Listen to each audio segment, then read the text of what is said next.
compañeros, bienvenidos aquí a la hora de Kubernetes. Les habla César Durango.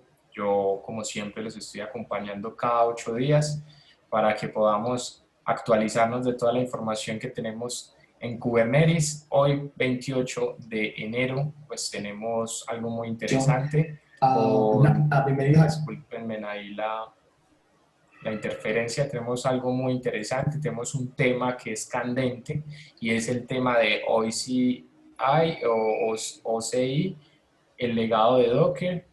Hoy va a estar hablando el exponente Alvin Estrada. Alvin nos va a estar contando sobre ese tema que es muy candente, que tiene que ver con recientemente Kubernetes ha iniciado y ha anunciado que deprecará Docker como container runtime. Entonces, en las manos de Alvin tenemos este gran tema.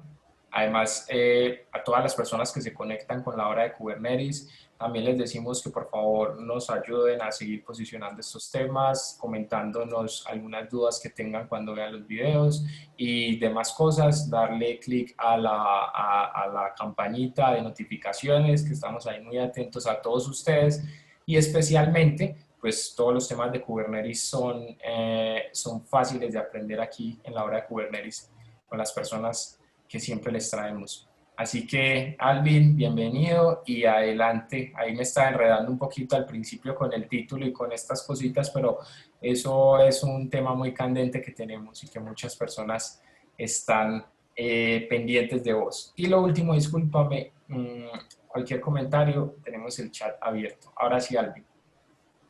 Perfecto, muchas gracias por la introducción, César. Entonces, como ya lo dijo César antes de mí, estamos en la hora de Kubernetes, sean muy bienvenidos todos. El tema de hoy es básicamente el OCI y el legado de Docker.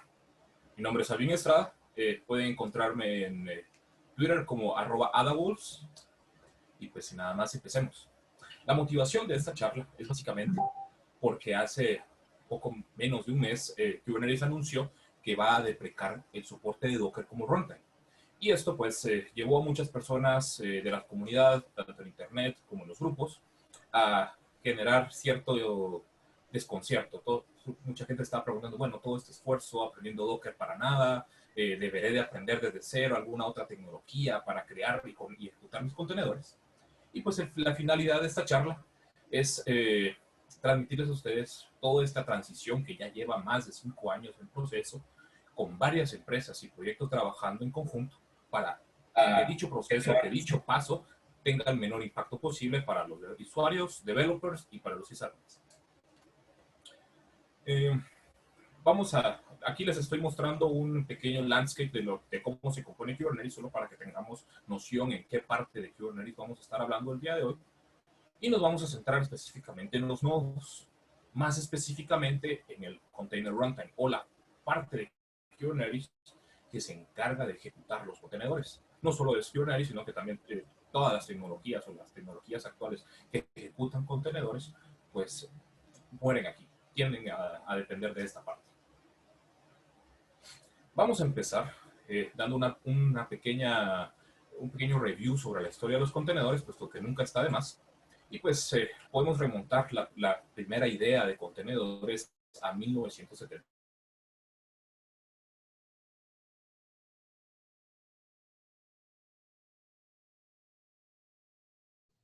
Alvin, ¿estás en mute? chroot o el sistema raíz. Hola, Alvin. El sistema raíz para un proceso. ¿Sí? No sé si te puedes devolver un poco porque se entrecortó y no se te escuchó cuando ibas a iniciar la frase. ¿De esta presentación? Sí, de esta, nada más de este slide en adelante.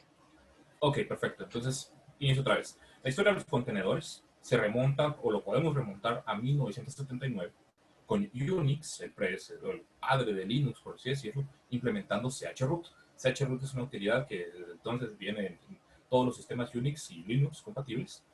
Esta utilidad nos permite cambiar el root o el sistema de archivos raíz para un proceso en específico. Me imagino de que varios de las personas que nos están viendo, pues tal vez ya han tenido o que ya tienen experiencia con Linux, se han visto en la necesidad de reparar su Linux cuando, por ejemplo, están haciendo un dual boot o por alguna u otra razón haciendo test, desinstalan su group o desconfiguran su group. Y pues les ha tocado, para los de la vieja escuela, poner un live CD, o para los más nuevos, poner un live USB y tener que ejecutarse algunos comandos seguido con chroot para ejecutar su bash. Básicamente ahí lo que se están haciendo es decirle a un ejecutable de bash que el sistema de archivos root no es el que viene en el ICD, sino que es el que está instalado en la máquina. Y de esa forma, pues ya poder tener acceso a todo el sistema del Linux o de Unix instalado en la máquina host y poder comenzar ahí a reparar todos los paquetes que estén corruptos o hacer las configuraciones necesarias. 21 años después, aproximadamente en el 2000, FreeBSD pues, publicó un proyecto llamado Jails. Este proyecto pues, permitía partir el sistema operativo en subsistemas llamados Jails. En el 2001, Linux vServer permitió la virtualización a nivel de sistema operativo, ya integrado en el kernel, sin necesidad pues, ya de estar utilizando otros sistemas externos, sino de que ellos ya lo venían y lo proveían con la instalación por default. En 2005 pues se lanza OpenBSD, una nueva tecnología para hacer la virtualización a nivel de sistema operativo. En el 2006 pues sale Process Containers, si no estoy mal fue desarrollado por ingenieros de Google. Este sistema o ejecutable, por así decirlo, permitía ejecutar procesos con recursos designados de una forma aislada. Así podíamos, por ejemplo, ejecutar un proceso determinado y no queríamos que tuviera más de 20 megabytes de memoria o no más de un CPU a la vez, etc. Tiempo después, por allá del 2008, sale LXC o Linux Containers. Esta fue básicamente la primera en implementar o juntar cgroups y Linux namespaces para generar un contenedor. Esta no necesitaba parches en el kernel y puesto que utilizaba únicamente las utilidades que ya proveía Linux. En el 2008, Process Containers cambia su nombre a cgroups y se integra adentro del kernel de Linux. 2010, systemctl nspawn pues ya permite ejecutar comandos en entornos aislados y recursos limitados. Pues ahí ya podemos ver que ya hay un poco más, se están acercando un poco más al concepto que tenemos hoy en día de un contenedor. 2013, LNCTFY o Let Me Contain That For You, gracias Google por esos nombres, implementa, pues es la implementación de Google para contenedores. Este proyecto en el 2015 pues se deja desarrollar y los conceptos que se tenían y el desarrollo que se tuvo se migró a Docker, se contribuyó hacia el proyecto de Docker. En el 2013 la primera versión de Docker es lanzada al público y en aquel entonces esto usaba LXC como su core para generar los contenedores. Un poco de tiempo después, aproximadamente un año, en el 2014, Google anuncia Kubernetes, anuncia que va a lanzar un sistema para poder hacer el escalamiento de contenedores y el manejo de su ciclo de vida, pero todo esto todavía está en ideas que se estaban planteando para poderlo promocionar y pues generar hype en la comunidad. En el 2014, finalmente Docker decide cambiar de LXC a una librería propia llamada libcontainer, ya mantenida por sí mismo. En el 2015, aproximadamente un año después, si no estoy mal, esto fue en junio, Docker en conjunto con otras empresas crean la Open Container Initiative o OCI, que es de la cual vamos a estar hablando el día de hoy. Un mes después, aproximadamente el 21 de julio, si no estoy mal, de 2015, Kubernetes 1.0.0 sale al público y junto con ella se crea la CNCF, que es la Cloud Native Kubernetes Foundation, con miembros como son Google, IBM, Docker, Intel, Red Hat y muchos otros miembros que tenemos hoy en día. 2016, un año después, Kubernetes ya en la versión 1.5 anuncia de que va a integrar el concepto de Container Runtime Interface o CRI. Este es otro concepto que vamos a ver un poquito de él en esta charla y esperamos entrar en más detalle al respecto de qué es el CRI en charlas posteriores. Seguimos con la historia, les prometo que ya vamos a terminar. En el 2017 Docker decide ya por fin migrar de libcontainers a utilizar Containerd y runC. Estos proyectos pues se crean directamente después de que se establece la OCI o la Open Container Initiative y cumplen con dichos estándares. Vamos a ver más a detalle de estos proyectos más adelante. 2017, la primera versión de CRY, que es un container runtime hecho específicamente para Kubernetes como una alternativa de Docker, y ese ya implementa los conceptos que Kubernetes creó de CRI o de Container Runtime Interface. Ya viene dedicado para conectarse, para que Kubernetes se conecte a él y poder utilizar un Open Container Initiative Runtime. Vamos a ver un poquito más al respecto más adelante. 2018, Kubernetes se convierte en el primer proyecto graduado de la CNCF. 2019, Postman, una alternativa para ejecutar contenedores, libera su versión 1.0.0. Postman, a diferencia de Docker, no necesita de un daemon que esté corriendo o de un servicio que esté corriendo en background para ejecutar los contenedores, pero no puede hacer build de contenedores. Si nosotros queremos hacer build de contenedores y estamos usando Postman, necesitamos usar de algún otro ejecutable o alguna otra librería para hacerlo.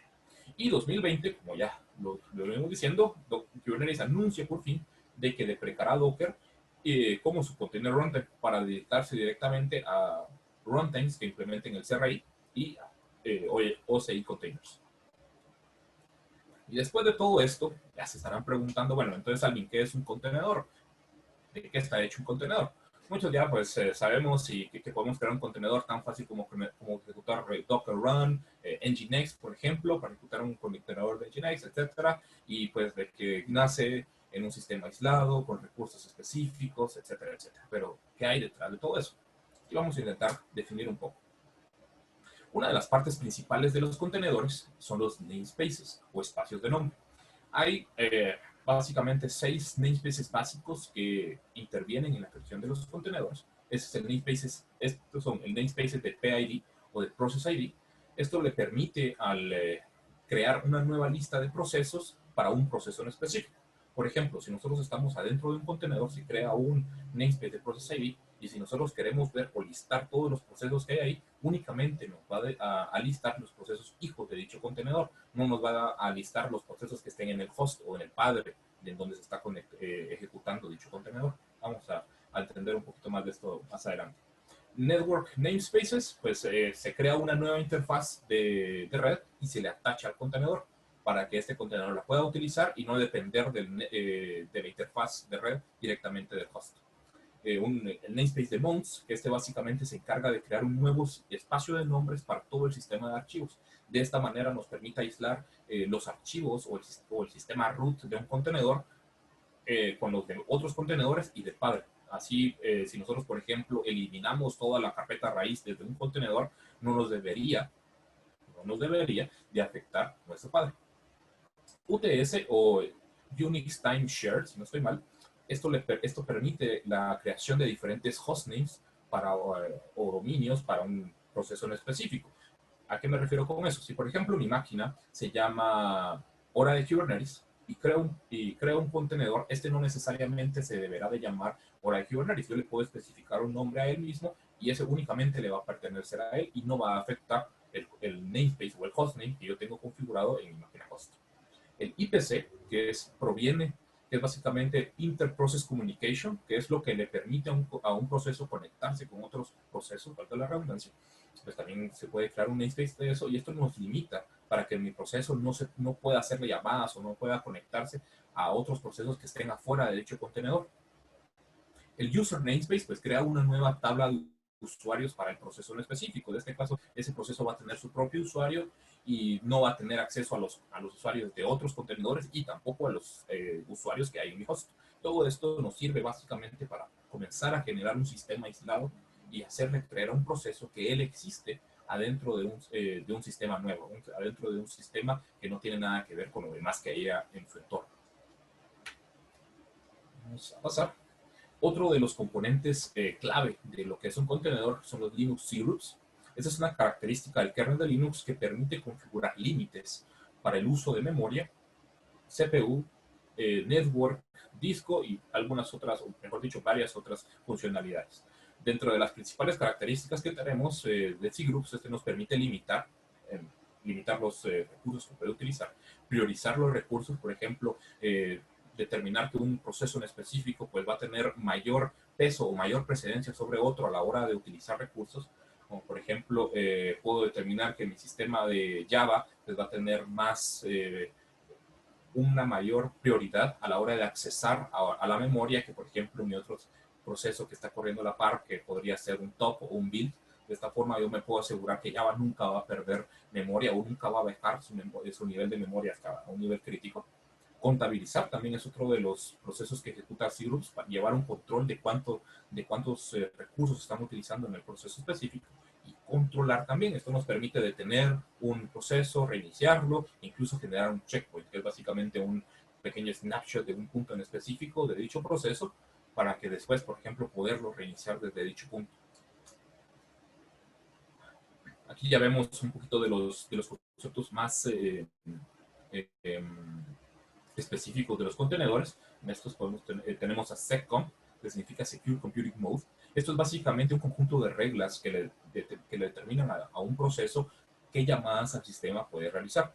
Las llamadas al sistema, que son, pues, son básicamente comunicaciones con el kernel que permitirían abrir archivos, leer archivos, escribirlos, aceptar comunicaciones, etc. Por medio de SecComp yo le puedo especificar a un proceso qué puede hacer, si puede o no abrir una comunicación, si puede o no escribir un archivo, etc. Otro de las partes que son fundamentales a la creación de un contenedor hoy en día es AppArmor, que es un módulo de seguridad. Esto básicamente es un módulo, otra vez, del kernel de Linux, que permite al administrador del sistema restringir las capacidades de un programa. Esto se hace por medio de un perfil de seguridad predeterminado. Dicho perfil se le asigna a un proceso o conjunto de procesos para limitar lo que él puede hacer. Y por último tenemos CLinux, que es básicamente un labeling file system. Vamos a ver ahí esta imagen. Esta imagen no me la inventé yo, es proporcionada por el equipo de Red Hat, de cómo ellos utilizan para enseñar esto a niños de cómo funciona el CLinux. Y CLinux pues, no es más que un módulo de seguridad que utiliza un framework del kernel de Linux llamado Security Modules. Esto proporciona un método para implementar políticas de control de acceso para determinados procesos, basados en acceso en roles. ¿A qué me refiero con esto? Si podemos ver ahí la imagen, podemos ver que tenemos al perro Fido, que quiere accesar a un recurso llamado catchout, pero el kernel se lo impide. ¿Por qué? Porque catchout no tiene nada que ver, no tiene ningún label que haga match con los labels que tiene disponible el proceso dog Fido. Entonces, de esa forma yo le puedo decir, mira, todos los perros podrán tener acceso a dog chow, y los gatos podrán tener acceso a catchout. Y asimismo yo puedo generar diferentes labels y asignar esos labels a procesos en específico y a archivos, como por ejemplo permitirle accesar a un fichero, permitirle accesar a un socket, etc. Y todo esto lo maneja el kernel. Bueno, y entonces después de todo eso, otra vez vamos a intentar responder la pregunta de qué es un contenedor. Y mi respuesta a esto es básicamente un contenedor consiste en uno o varios procesos que se ejecutan en un espacio aislado de nombres, junto a un sistema de archivos dedicado, gracias a namespace, con un conjunto limitado de recursos, cgroup, acceso específico a llamadas del sistema, especificado por SecComp, un perfil de seguridad predeterminado, establecido por AppArmor, y un set de políticas de acceso basada en roles, CLinux, y como adición, sudor y lágrimas de developer, como todo el software en la tierra. Bueno, y ya después de que vimos todo esto, ya vimos qué es un contenedor, así a grosso modo, cómo se compone, qué es lo que se utiliza, y ahora nos nace la pregunta, ¿qué es el OCI o el OSI? Alvin, qué pena, discúlpame, yo aquí interrumpo un poco.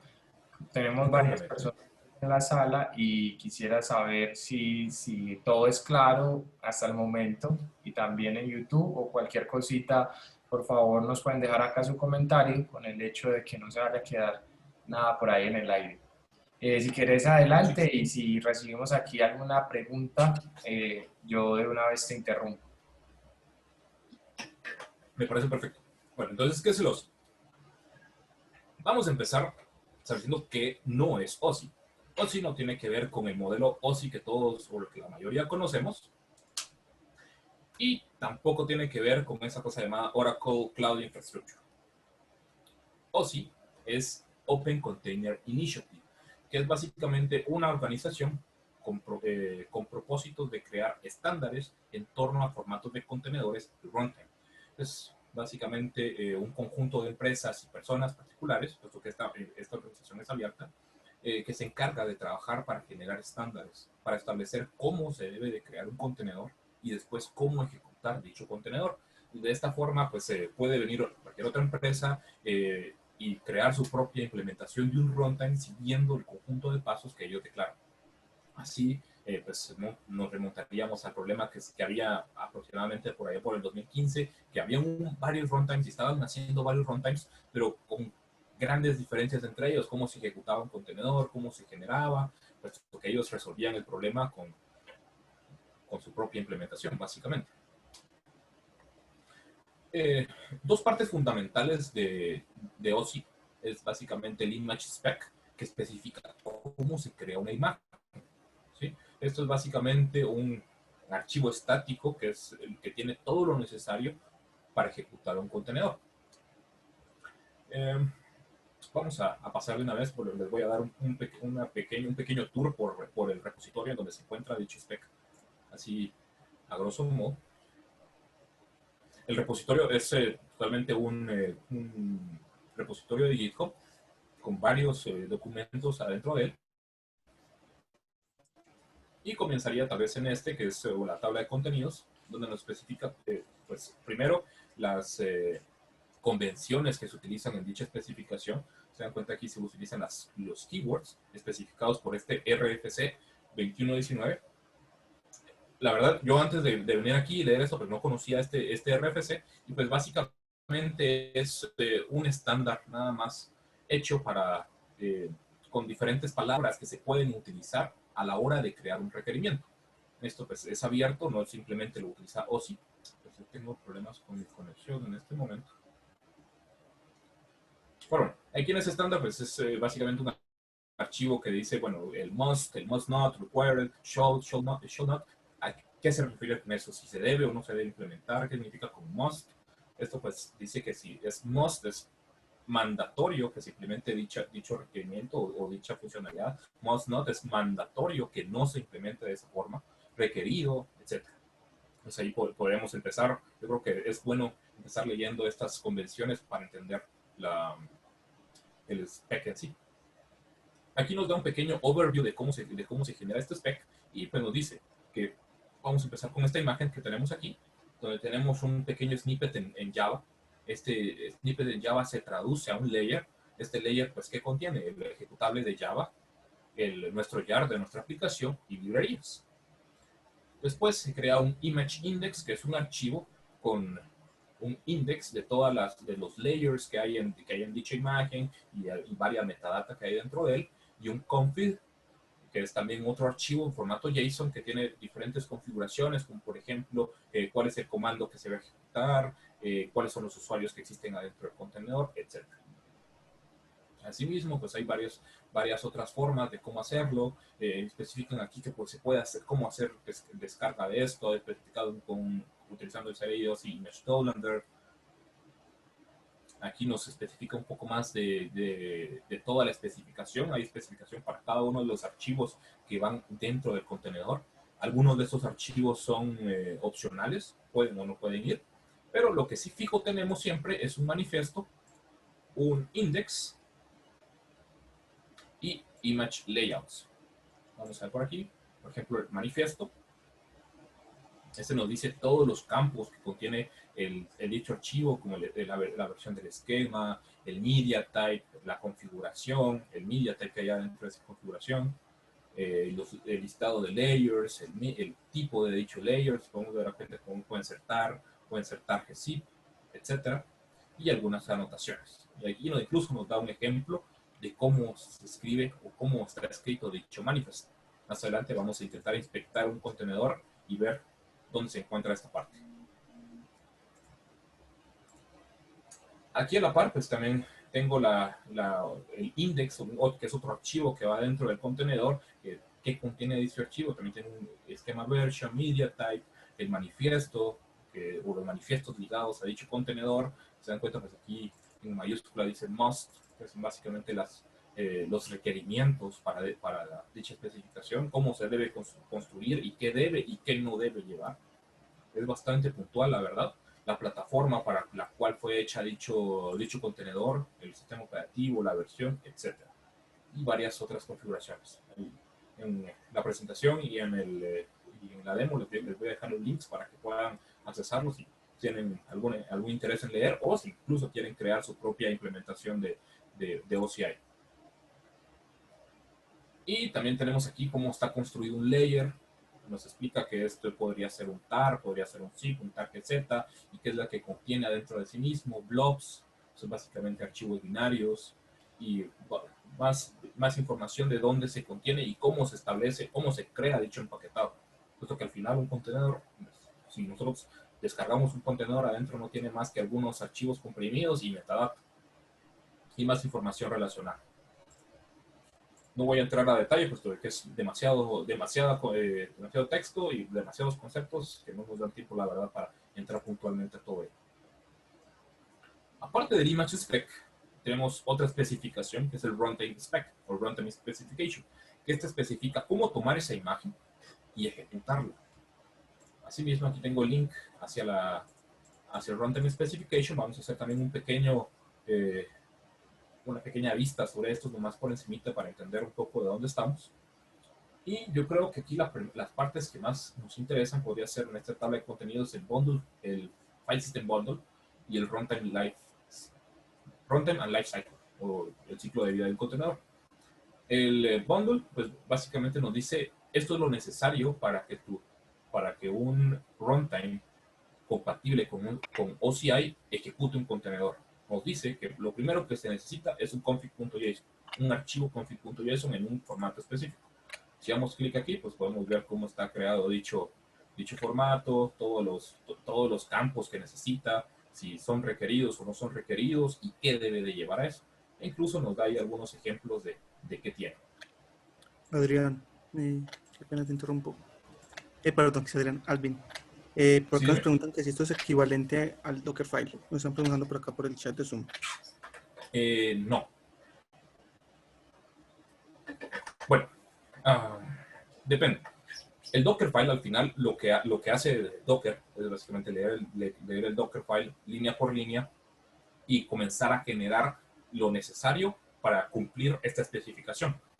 Cada uno de los layers, pues él ejecuta el comando que va en ese layer, hace un diff, un diferencial de todos los cambios que se hicieron en ese layer y genera un nuevo archivo empaquetado y lo va almacenando adentro de un tar o de un zip. Entonces lo va almacenando por cada uno de los pasos, pues va creando un nuevo layer y después crea metadata. No es equivalente, pero sí tiene relación, puesto de que el Dockerfile cuando se lee y se ejecuta, pues se traduce a lo que tenemos aquí, a esta especificación. Tal vez más adelante pues vamos a ver un poquito al respecto. Espero no quedarme sin tiempo antes de. No sé si tenemos otra pregunta. No, por ahora no. Gracias. Si David de pronto quedó con más dudas, nos dejas otra pregunta. Genial. Claro, entonces, como les especificaba, bueno, se necesita un config.json, que es un archivo JSON que especifica diferentes configuraciones del contenedor, y un root file system, que es básicamente un directorio donde están todos los archivos de la carpeta raíz de ese contenedor. En ese archivo pues, están librerías, ejecutables, binarios, etc. Y por el otro lado tenemos ya, aparte del bundle, que es lo que es necesario para ejecutar el contenedor, o lo que se le tiene que dar al contenedor, tenemos por aquí la especificación del runtime y del life cycle, del ciclo de vida del contenedor. Primero se dice que se necesita un state, que es básicamente un archivo donde se guarda el estatus del contenedor, si se encuentra corriendo, si no se encuentra corriendo, qué recursos tiene, qué process ID tiene especificado, etc. Aquí básicamente es un archivo estático en donde se almacenan todos los cambios o el ciclo de vida del contenedor, qué pasó con él, desde dónde se descomprimió, cuál es la imagen base, dónde se está corriendo, qué procesos, qué permisos, etc. Y en el lifecycle, pues ya hay varios de cómo se debe, cuáles son los pasos para ejecutarlo, y pues se empieza con el OCI Compilant Runtime, o un runtime que cumple con las especificaciones del OCI, con su comando create, que se invoca desde la locación en donde se encuentra el bundle. Eso es lo primero que se hace, un create. Y después el container runtime deberá de crear el contenedor de acuerdo a la configuración que hay en config.json. Si el runtime no es capaz de crear el environment especificado en el config.json, este deberá de, o debe de, mejor dicho, generar un error. Esto es mandatorio. Mientras que los recursos que son pedidos dentro del config.json deben de ser creados. Si se necesita un volumen, si se necesita acceso a algún archivo, etc. El programa especificado por el usuario desde el proceso no debe de correr en este momento. Únicamente se crea y se prepara todo lo que hay ahí. Después de esto, todos los cambios que hayan en el config.json deberán o no deberán de afectar el contenedor. Y si seguimos leyendo, no voy a leer todos los pasos, porque son varios. Pues ahí podemos ver todo lo que pasa o todo lo que hace un runtime para ejecutar un contenedor, desde que se crea hasta que el contenedor ya está funcionando y incluso se elimina o se habilitan hooks para el mismo. Entonces, eso es básicamente a grandes rasgos cómo está desglosado el spec o la documentación de la especificación del runtime y de las imágenes. Por otra parte, tenemos a Runc. Runc fue, o es, mejor dicho, el primer runtime en implementar OCI. Básicamente, cuando Docker y compañía generó esta especificación, también a la par liberó Runc, que era que es un runtime que cumple con todo lo especificado en su especificación, valga la redundancia. Esto no solo como un proyecto base para seguir desarrollando sobre él, sino también como una muestra de cómo hacerlo. Sí, esto se puede implementar y se implementa de esta forma. Ya, si nosotros queremos ver o implementar o hacer nuestra propia implementación, podemos ir al código Runc, ver cómo lo hace y pues podemos sacar ideas de ahí, hacer nuestros propios cambios y modificaciones, claro, siempre cumpliendo o siguiendo el estándar del OCI. Y ya, viendo todo esto, vamos a desmentir un poco de qué es Docker hoy en día. Como ya lo vieron, pues Docker pasó de utilizar LXC, Lead Containers, y hoy en día pues utiliza el Containerd y Runc. Esto es básicamente, Docker es un daemon o es un servicio que se ejecuta en background, detrás de bambalinas. Se conecta directamente al Containerd y Containerd es el real encargado de crear contenedores o de mandar las solicitudes para crear contenedores. Para esto se tiene que conectar a Runc por medio de un shim o un calzador. Este shim pues es básicamente un pequeño programa que se encarga de levantar o de ser el padre, mejor dicho, del contenedor. Esto lo hace para asegurarse que el contenedor siga funcionando aun cuando Containerd se desconecte. ¿Sí? Vamos a ver también cómo se establece esa parte en la demo. Si podemos ver aquí, están las diferentes partes de cómo está desglosado Docker desde otra forma. Podemos ver que primero tenemos el client Docker CLI, tenemos un REST API y tenemos el Docker daemon. Todo lo necesario para conectarnos a Docker y poder crear contenedores, hacer build de imágenes, configurar networking y configurar almacenamiento o volúmenes. El problema es que a Kubernetes no le importa la mayor parte de esto. A Kubernetes no le importa hacer build de imágenes, puesto de que no lo necesita. El networking no le importa, de Docker tampoco le importa, puesto de que Kubernetes viene con su propio layer de networking y básicamente cuando nosotros creamos un contenedor desde Kubernetes con un runtime basado en Docker, Kubernetes le pide a Docker, mira, créame un contenedor, pero no le vayas a poner network, yo me voy a encargar de eso. Y el almacenamiento, pues tampoco le importa. Le dice, mira, no te vayas a encargar de ponerle volúmenes extra, yo me encargo de eso. Entonces, aquí podemos ver que hay una gran cantidad de, bueno, hay 3 componentes aquí, pero hay varias lógica ahí atrás que no es necesaria desde Kubernetes para generar un contenedor. Puesto que a él lo único que le importa de Docker es su facilidad o su disponibilidad para generar un container. Las demás funcionalidades, pues básicamente las descarta. Aquí podemos ver un pequeño stack de cómo es la fase de comunicación para desde Kubernetes hasta Runc para generar un contenedor. Hoy en día Kubernetes pues, se conecta a Docker por medio de un Docker Shim. Ese Docker Shim es una interfaz, un pequeño software que se carga de traducir de Kubernetes en la Container Runtime Interface hacia Docker y decirle, mira Docker, quiero que me generes un contenedor. Ah, ok. No quiero que me le pongas network ni me le pongas almacenamiento. Ok, nítido. Docker después le dice container, mira, dice Kubernetes que me crees un contenedor, no necesito network, no necesita ningún volumen específico, después te dice qué hacer. Ah, ok. Entonces después viene containerd y le levanta un container DSHIM, que esto es básicamente un container runtime monitor, si no estoy mal, que es el encargado de ser el padre de Ronzi.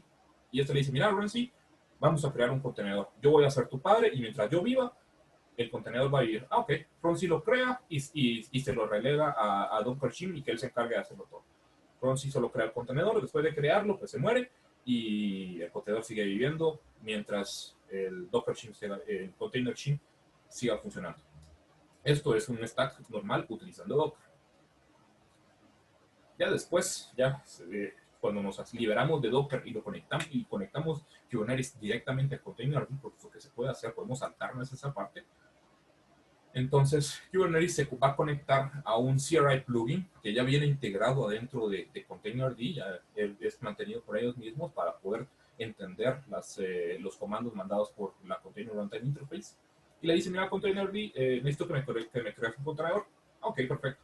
Y otra vez pasa el mismo stack. Containerd crea un proceso, que es el container monitor. Ese container monitor se conecta a Runc, le pide a Runc, mira, levantame un contenedor y yo me encargo del resto. Entonces Runc levanta el contenedor, setea todo lo necesario para que siga funcionando y se entiende de él.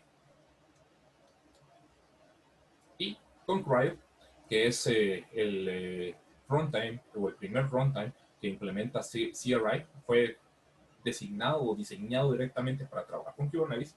Se dan cuenta, no hay ninguna parte ahí intermedia entre la conexión entre Kubernetes y Cryo.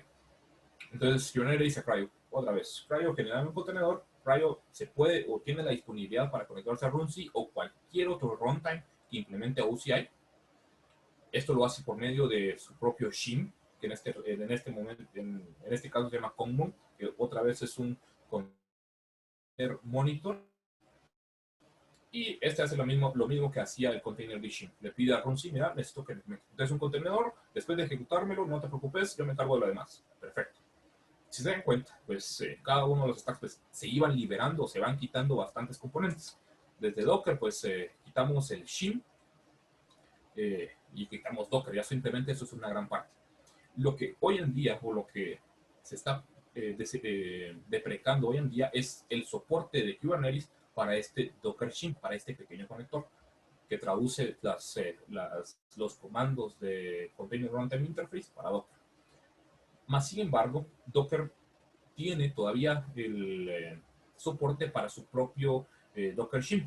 O sea, hoy por hoy, Mirantis es el dueño de la parte comercial de Docker y pues ellos siguen haciendo desarrollo ahí, porque Docker tiene su propia distribución de Kubernetes adentro de sí mismo que corre sobre él. Pues ellos hacen soporte de su propio conector para permitirle a Kubernetes conectarse a Docker. Entonces, esa es la única diferencia, o eso es lo que se va a deprecar hoy en día, ese pequeño conector que se encarga de hacerle comunicación. Más sin embargo, podemos ir al repositorio de Docker oficial y seguir utilizando el shim que ellos soportan. Aquí pues ya podemos ver que otra vez se quita un componente y para acá. Esto se traduce básicamente en tiempo de ejecución y rapidez al momento de ejecutar un contenedor. Por ahí en internet vi que utilizando Containerd versus utilizando Docker, hay una diferencia de aproximadamente 20 segundos entre el tiempo en que se pide la ejecución de un contenedor hasta que el contenedor esté ejecutándose. Puesto que no tiene que pasar todas las partes de Docker, de conectarse al REST, al daemon, hacer toda la traducción de comandos y después pedírselo a Containerd. Entonces hay una gran disminución en cuanto al tiempo necesario para ya tener un contenedor ejecutándose. Y pues cuando ya estamos hablando de una gran cantidad de procesos ejecutándose, una gran cantidad de contenedores ejecutándose, pues ya se vuelve bastante crítico. Y pues sin nada más, yo creo que es tiempo de la demo. Solo si tenemos alguna pregunta hasta el momento antes de pasar a la demo, así las podemos responder.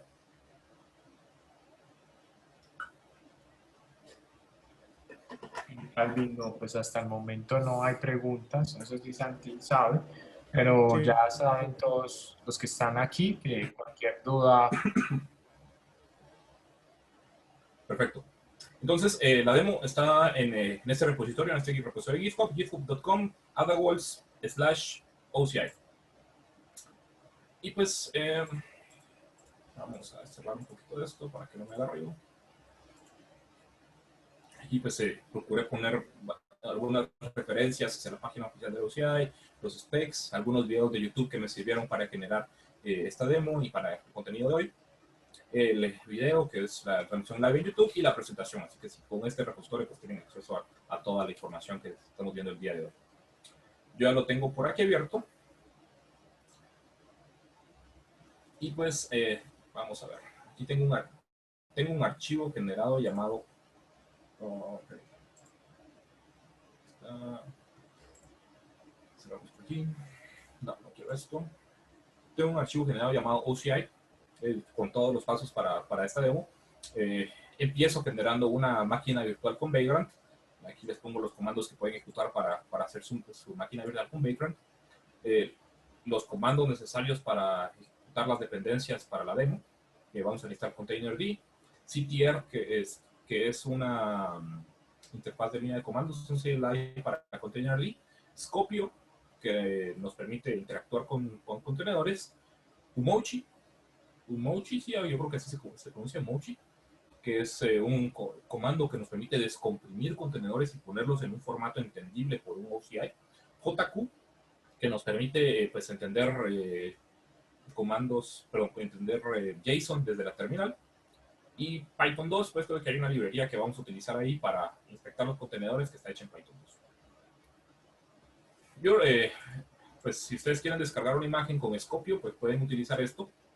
Esto básicamente lo que va a hacer es ir hacia Docker Hub y descargar una imagen, y le voy a pedir, mira, quiero que me la almacenes en formato OCI, en Alpine Text.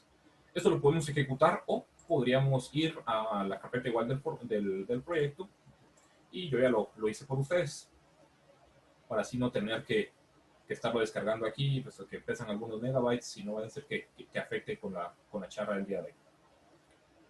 Entonces, empezamos acá. Esta es la primera carpeta que se generaría al ejecutar este comando, que nos descarga un contenedor y nos lo descomprime. Esto nos lo va a descomprimir en un formato OCI de imagen. Y pues, como les había explicado, esto tiene un index.json, que es básicamente en donde empieza todo.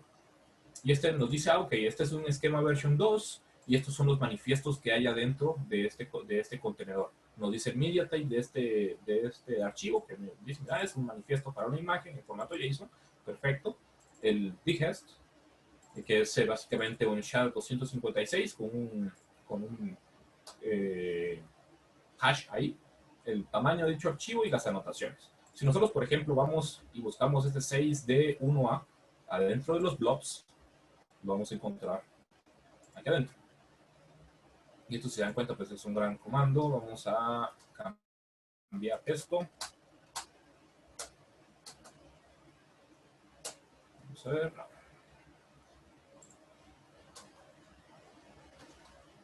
No funciona. Vamos a cambiar para JSON. Aquí más fácil.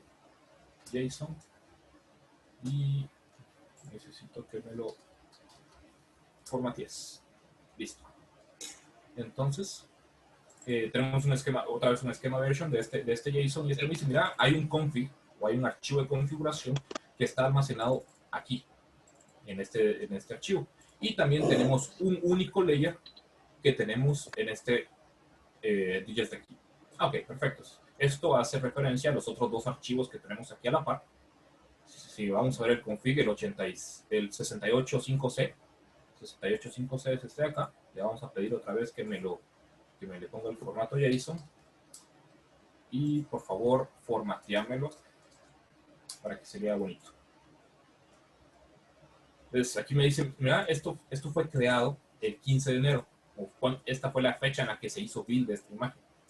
Fue creado para la arquitectura AMD 64, el sistema operativo es Linux, la configuración, las variables de entorno, el path, el comando que se va a ejecutar por default, el sistema raíz de archivos.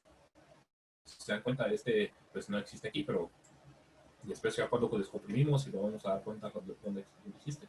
Y la historia o el history de dicho contenedor, cuáles fueron los comandos, lo que contenía básicamente el Dockerfile o el container file. Si se dan cuenta, pues estos son comandos de container file, un add, incluso un command. Y adicional, pues aquí tenemos del otro lado este archivo 596b. Esto es un archivo binario. Si nosotros lo descomprimiéramos con tag z, adentro pues lo que tiene es un sistema de archivos de Linux. Podemos ver el mismo ejemplo con una imagen de Nginx que también yo les agregué ahí en el repositorio. También contiene mi index. Se dan cuenta, también me hace referencia a un manifest. Y el manifest está guardado aquí en los blobs. Se dan cuenta, pues este manifiesto, pues también me tiene un config. Me hace referencia a un archivo de configuración, pero tiene más layers que el otro. Claro, el otro era un Alpine que se supone que va a ser una imagen lo más pequeña posible para ejecutarse. Y este, por otra parte, es un Nginx que tiene ya más librerías y tiene otras componentes necesarios para ejecutar Nginx. Podemos ver, creo que tenemos 2, 3, 5 layers en total.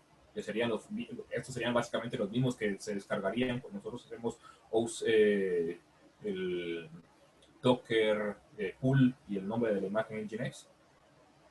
Y el config, que es este archivo que hay aquí, pues otra vez un archivo de configuración, los puertos que se exponen, los environments. Se dan cuenta que pues ya tenemos más data, el path, la versión del Nginx, el NJS version, no estoy seguro a qué se refieran, el package release, fue para Buster, el entry point, en donde se encuentra el entry point, el comando que se va a ejecutar, labels que puede tener asignados el contenedor, el stop signal, qué va a pasar cuando se detenga dicho contenedor, qué mensaje se le va a mandar, y el sistema de archivos root. Se dan cuenta que aquí tenemos varios archivos, que todo esto se crean con diffs de todos los layers. Básicamente lo que se hace es que se agarran todos los layers en el formato que está en el manifiesto y se van descomprimiendo uno por uno y todos van cayendo encima del otro. Entonces, el primer layer pues va a tener el sistema de archivos, el segundo layer pues posiblemente tenga el primer comando de ejecución que podría ser un apt update, el siguiente layer pues va a tener todos los comandos, por ejemplo apt install nginx, etcétera, etcétera, etcétera. Así se va a ir componiendo. Entonces, al final de hacer toda la descompresión de los archivos binarios que tenemos ahí, pues terminamos con un sistema de archivos que ya tiene lo necesario para ejecutar nuestro contenedor. Si nosotros viniéramos y comparáramos estos archivos que tenemos aquí, estos blobs que les estoy mostrando, pues si se recordarán de la parte del image spec, por ejemplo. Vamos a verlo así rapidito. Vamos a ver el manifest. Manifest tiene un esquema version, media type, un config, que es la referencia al config, layers y anotaciones. Y si yo, por ejemplo, voy y otra vez miro el manifiesto, podemos ver que tengo esquema version, config y layers. ¿Sí? Entonces, todo lo que hay aquí cumple a pie de la letra la especificación que tenemos del otro lado. Hasta aquí es básicamente toda la configuración de cómo se empaqueta un contenedor o de cómo está empaquetado el contenedor. Esto es lo que ustedes verían normalmente si descargan su contenedor y lo extraen en una carpeta local. Vamos a cerrar el módulo que tenemos aquí para que no nos haga ruido. No lo quiero salvar. Close others. Don't save. Don't save. Ok. Bueno. No sé si tenemos alguna pregunta hasta ahora.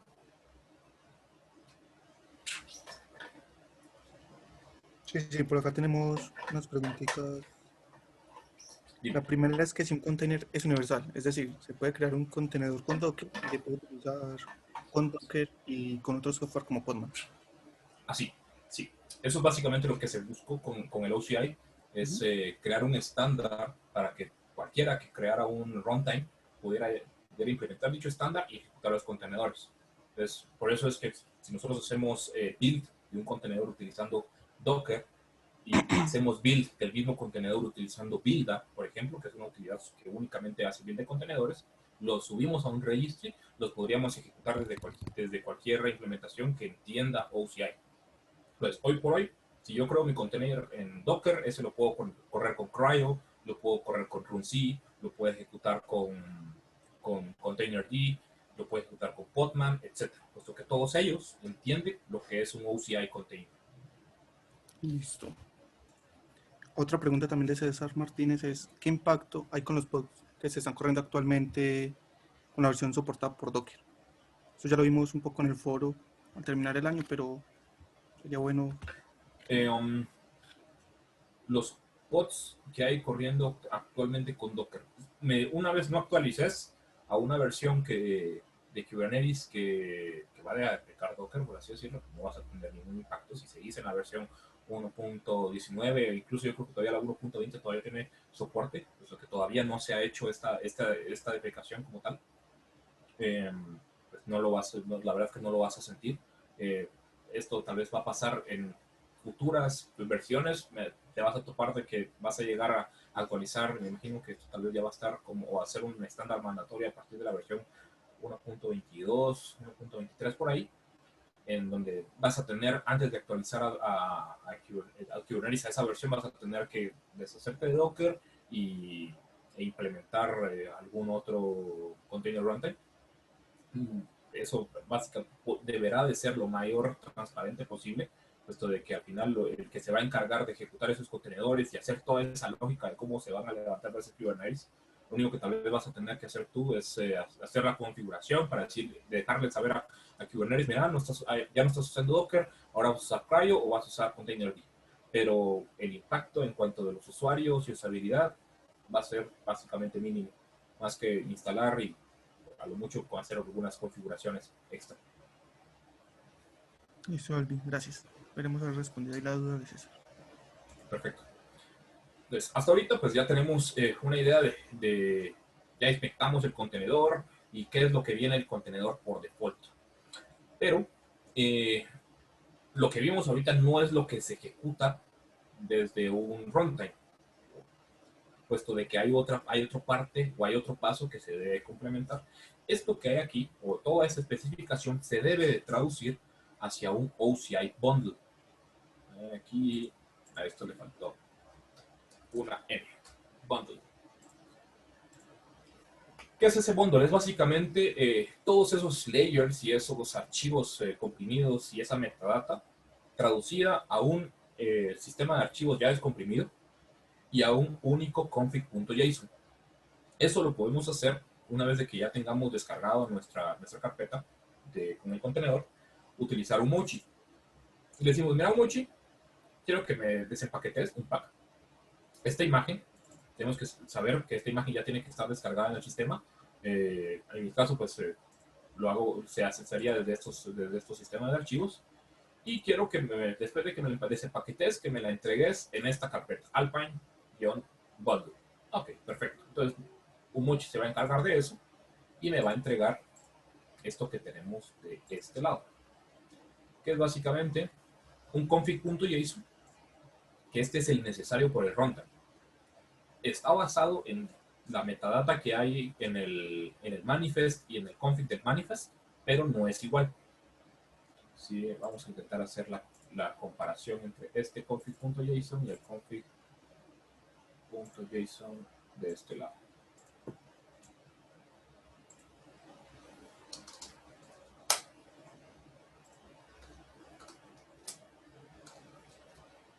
Entonces, este es el config.json o el config.json que está dentro del contenedor, y este es el config.json que utiliza el runtime para ejecutar dicho contenedor. Entonces, si se dan cuenta, aquí tenemos un OCI version, el proceso, que es la especificación del proceso, si este va a tener acceso a una terminal, los usuarios de dicho proceso, los argumentos, el environment. Se dan cuenta, aquí pues tenemos un path, tenemos term y tenemos home, pero esos environments no los tenemos acá, solo tenemos el path. Tenemos aquí un root fs, que es un layer De este lado también tenemos un root fs, pero únicamente nos dice, mira, este es el path que vas a ejecutar, que es la carpeta que acompaña esto. El hostname por default, Mochi ya nos especifica un hostname, los mounts que va a tener, que es el proc, dev y algunos otros mounts. Los capabilities, que es básicamente las capacidades que tiene este contenedor, que va a tener este proceso para ejecutar algunas llamadas a sistema y varias otras configuraciones que tiene aquí. Entonces, mucha de esta data se extrae de la metadata que hay en el contenedor para generarlo. Y el sistema de archivos, este rootfs, pues es básicamente el descomprimir todos los layers y almacenarlos en una sola carpeta. Se dan cuenta que pues, esto es todo el sistema de archivos de un Linux normal: bin, etcd, lib, sbin, usr y var. Todas las partes principales. Entonces ya con esto ya podríamos ejecutar un contenedor. Lo voy a hacer así, intentarlo hacer lo más rápido posible, puesto de que no tenemos mucho tiempo. Yo por este lado ya tengo mi máquina virtual lista para ejecutar contenedores. Si tan solo...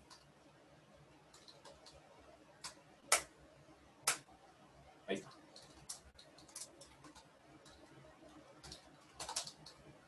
Voy a abrir dos terminales para tener acceso desde los dos puntos. Ok, entonces aquí ya tengo yo descargado el repositorio. Vamos a entrar a la carpeta container y vamos a encontrar a Alpine. Para hacer este test lo voy a hacer así fácilmente. Voy a intentar ejecutar un comando que está desde mi máquina virtual, que está disponible en Alpine, pero que no está disponible en Ubuntu, que es apk, que es el manejador de paquetes de Alpine. Si yo lo ejecuto desde aquí, pues me va a decir, mira, este comando no existe. Perfecto.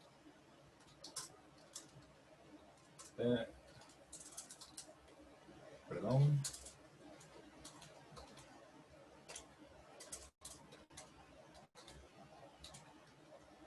Bueno, sí, ese es el que necesito. Se dan cuenta, pues aquí tengo el config.json y el rootfs, lo único necesario para ejecutar un contenedor. Voy a ir por acá a mi archivo readme, donde tengo todos los comanditos que debo ejecutar. Y vamos a ver. Ahí está.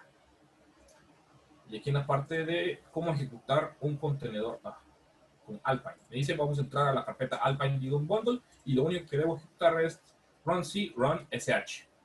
Este runc es básicamente la línea de comandos de runc para poder hacer un contenedor. Le voy a decir ejecutar y vas a ejecutar el comando sh. Con esto básicamente es como decirle a Docker, docker exec -it, el nombre del contenedor bash, para entrar al contenedor por ssh, por así decirlo. Entonces se dan cuenta, pues me cambió la terminal, me cambió hacia otro punto. Le doy un ls a todos los archivos. Ok, perfecto. Y si yo, por ejemplo, ahora hago apk, aquí sí existe. ¿Sí? Esto de que ya estoy adentro de mi contenedor y estoy dentro de ese sistema de archivos. Lo interesante es de que si yo, por ejemplo, vamos a ver por aquí, menos i, sí, cd, OCI, OC, containers, Alpine-bundle, y entro al root fs y hago, por ejemplo, aquí un touch Alvin. Y después aquí, si se dan cuenta, yo no tengo ningún Alvin, le doy otra vez un ls, me lo agrega. ¿Por qué? Puesto que con este formato, esta ejecución que se hace, pues tiene directo acceso a dicho sistema y de una vez lo está bindeando. El proceso está leyendo en live desde ese archivo. Si yo, por ejemplo, vengo aquí y ejecuto un PS fax, fax, puedo ver aquí la línea de los procesos que se están ejecutando. Y aquí tengo mi parte. Aquí tengo el bash, aquí fue donde ejecuté sudo, y mi comando runc y bin.sh. Perfecto. Y me dice de que este comando, el bin.sh que se está ejecutando ahí, es el 10.12.6. Ah, perfecto. Pero si yo ejecuto desde aquí un PS, tiene una tabla diferente de procesos. Ahí es donde nos comenzamos a dar cuenta de que eso efectivamente está en un contenedor, puesto de que tiene su propia tabla de procesos. Ese no existe aquí, lástima. Si yo quisiera, por ejemplo, inspectar un poquito más, descargué una librería llamada list.ns o list namespaces. Ese pequeño script que hay ahí es un script hecho por alguien de la comunidad que básicamente hace una inspección de todos los procesos y nos lista los namespaces que están ejecutando dichos procesos. Para esto necesito Python 2, esto que está escrito en Python 2, list.ns. Y si se dan cuenta aquí me da un listado de procesos en conjunto a namespaces. Este SH que tenemos acá es el mismo shell que estamos ejecutando en nuestro contenedor. Y si se dan cuenta, tiene 6 diferentes namespaces. Un namespace para net, un namespace para Unix timeshare, un namespace para inter-process communication y un namespace para process ID y un namespace para months. ¿Sí? Entonces, desde ahí podemos ver de que ya solo ese proceso tiene atachado a sí mismo diferentes namespaces para poder simular o hacer esa virtualización por medio de software o virtualización a nivel del sistema operativo. Alvin, qué pena ahí interrumpirte. Te quería dar como el aviso que ya son las 5, pero pues lo que te haga falta, tranqui. Yo creo que ya solo tendría unos 5 minutos para terminar y pasamos a las preguntas de la comunidad. Perfecto, adelante. Yo paso aquí con exit para terminar dicho proceso y salir de mi contenedor y pues me regresa a mi terminal y si vuelve a ejecutar otra vez aquí para listar, me dice, mira, ya no existen estos y ya solo tenemos esos namespaces que son los que se ejecutan por default con mi máquina, con mi sistema operativo. Hasta ahí, pues ya sabemos cómo ejecutar un contenedor con runc. Si se dan cuenta, voy a hacerlo otra vez para tener una noción. Estamos adentro del contenedor. ps-fax. Se dan cuenta, pues aquí en ningún lado este stack de aquí me dice runc. Perdón, este stack de aquí pues, solo me dice que está runc ejecutándose con su bin sh. Pero yo me encuentro ahí atachado. Si yo saliera de aquí, pues este comando o este proceso se muere y no hay quien se encargue de mantenerlo vivo. Para eso se necesita algo aparte, que sería, por ejemplo, containerd o cryo o un container monitor en su defecto, que es el que se va a encargar de decir, ok, no importa que ya saliste de ese contenedor, pero yo me encargo de que, de que el proceso siga corriendo en background, sin necesidad de tener a alguien ahí atachado o que lo tengas abierto. Vamos a ver cómo hacer eso. Para eso, pues también les especifiqué aquí un par de comandos que se pueden hacer para ejecutar containerd. Primero tenemos que iniciarlo.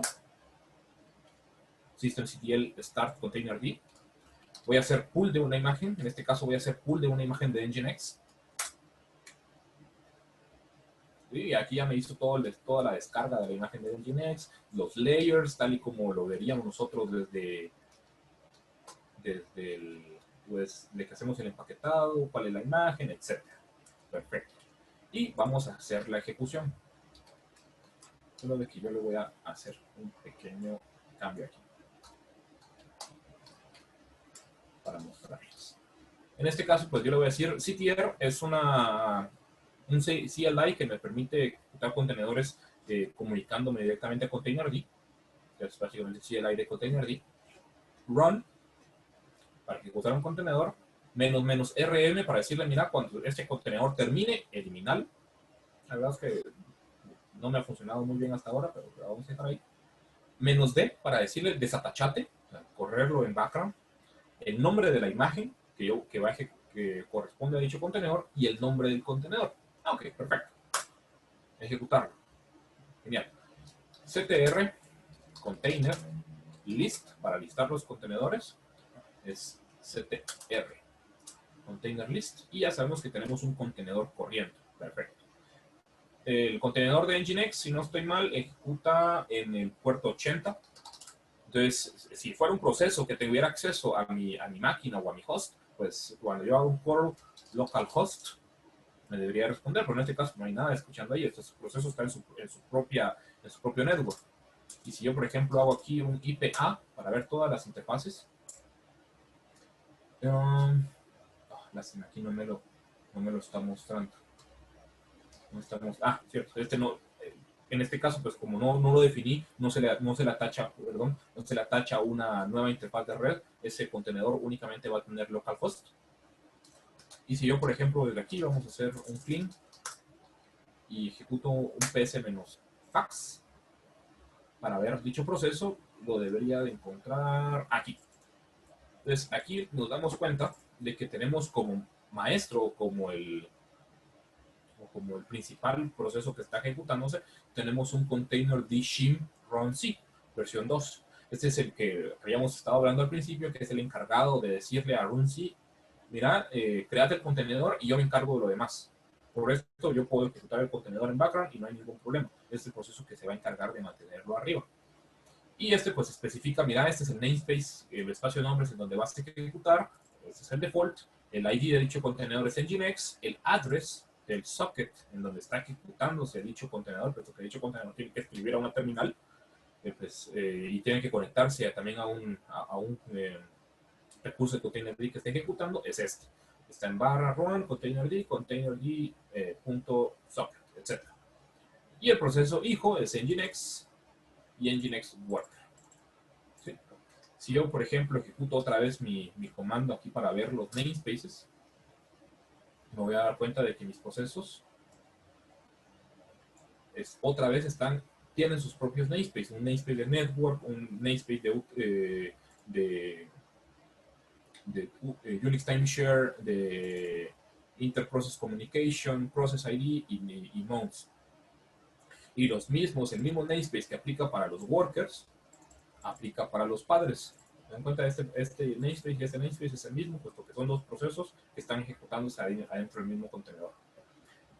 Si, por ejemplo, viniera, y yo creo que ya para terminar, puedo obtener un poquito más de información. CTR, vamos a ver, este es lo que me permite hacer es dicho comando.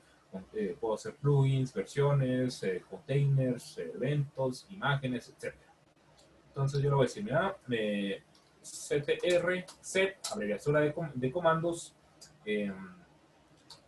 stats, Nginx, si no estoy mal. No existe stats. Status, Nginx. Vamos a darle un help mejor, para que me diga que hay. Info Nginx. Ahí está. Entonces, esto me devuelve este comando, este output es muy parecido a cuando nosotros le damos info con Docker. Básicamente yo creo que lo que hace Docker es preguntarle a containerd, dame esta info. Y me dice pues los namespaces que tienen atachados, los cgroups, en dónde están los cgroups de dicho contenedor. Por aquí tenemos, si no estoy mal, los recursos a los que puede accesar. ¿Sí? Hay un listado de recursos a los que puede accesar por acá. Esto va marcado por Linux. Opciones, el sistema de archivos fuente, todos los puntos que se van a hacer dentro del sistema de archivos. Aquí hay varios mounts en varios puntos del sistema. El path de donde reside todo el contenedor, todo el sistema de archivos, los privilegios, límites, los capabilities. ¿Sí? Todo esto básicamente es muy parecido al config.json que tenemos para ejecutar un USRI.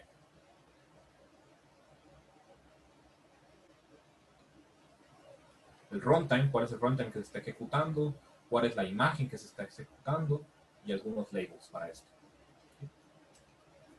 Básicamente lo que vamos a tener, yo digo que tal vez a finales de este año o principios del otro, cuando ya Kubernetes madure en su idea de eliminar Docker, es de que él únicamente se va a conectar a containerd para hacer la ejecución de sus contenedores y él le va a decir, mira, haceme estas configuraciones, yo me voy a encargar de inyectar el network, yo me voy a encargar de inyectar el sistema de archivos o los mounts y yo te voy a proveer la imagen.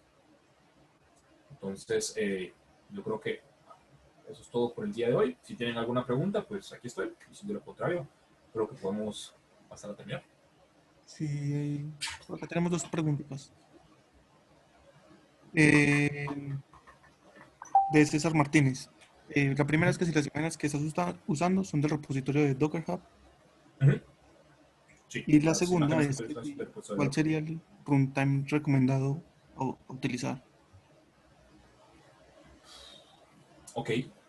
Em,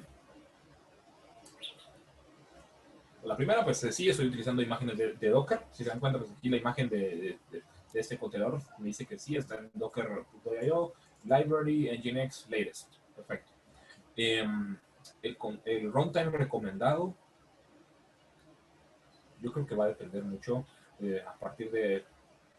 Hay una gran cantidad de desarrollo en proceso para generar runtimes que sean compatibles con OSI, puesto de ya RunC fue el primero en certificarse, pero ya hay varios, incluso hay OC runtimes que no ejecutan contenedores, sino que ellos ejecutan en máquinas virtuales. Siguen el estándar de comunicación y de pasos y de ciclo de vida, pero en vez de ejecutar un contenedor, lo que hacen es ejecutar una máquina virtual. Entonces, de esa forma, nosotros podemos utilizar Kubernetes como un manejador para nuestra máquina virtual.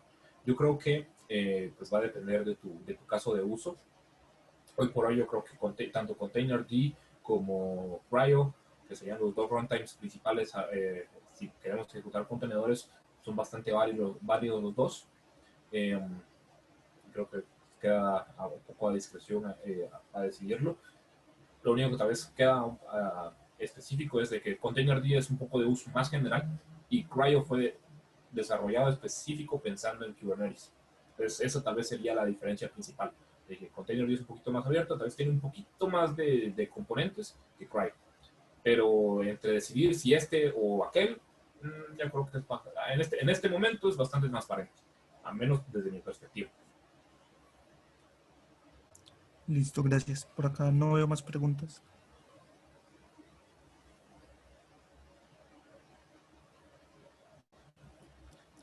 Listo. Perfecto. Yo por acá no veo más preguntas, entonces creería que ya sería todo. Ah, bueno, perfecto. Yo creo que sí, también estaba mirando por aquí qué preguntas había, pero yo creo que Alvin las respondió todas. Y si tienen las personas que que ven esto en repetición, si tienen más preguntas, nos las dejan saber. Y ya lo último para despedirlos es que recuerden que nosotros estamos haciendo todos estos conversatorios dependiendo del landscape de la CNCF. Esta vez estábamos con Runtime y con temas afines a esto y tocamos este tema tan importante de OSI con Alvin y dentro de 8 días tenemos una nueva línea de estas del landscape de la CNCF como para que estén muy pendientes de este proceso. También tenemos este video en dos espacios, en Quemby y en la Fundación Hispana de Cloud Native, en donde estamos desarrollando como todos los contenidos para poder que estos contenidos sigan siendo de comunidad libre y que ustedes puedan también a futuro aportar a ellos de una manera fácil. Para todos, gracias por asistir. Alvin, muchas gracias por este tan interesante proceso. Tal vez solo me gustaría agregar algo. Si quieren que vayamos más a detalle en alguno de los temas que vimos hoy, pues déjenos un comentario ahí en el video o en la página de la fundación, de Quemby, y Claro. nosotros lo podemos analizar y hacer la siguiente charla en relación a eso. Yo creo que posiblemente la siguiente vez que comparta con ustedes voy a estar hablando de CRI y de Cryo, y un poquito más ya hablando directamente con Kubernetes, más que solamente hablar un poquito de a bajo nivel. Pero igual, si quieren que ahondemos en uno de estos temas y lo metemos ahí antes de pasar al siguiente. Claro, sí, dejen su comentario para saber si se hace hasta de pronto una segunda parte de esto. Lo importante es saber ustedes qué quieren, ¿cierto? Y cuál es esa perspectiva que tienen. De resto, muchas gracias. Gracias a todas las personas que están inscritos, a las personas de Zoom, a Santiago Yepes, a David Espejo, a Edwin Caldón, a Marlon Coti, Máximo Miranda, a Santiago Santo Chávez, a William y a todos los que están en YouTube. Entonces, con esos comentarios miramos a ver la segunda entrega de Alvin, si va con esto o con los temas también. De resto, que tengan un feliz fin de semana y gracias por conectarse a la hora de Kubernetes. Hasta luego. Cuídense todos, gracias.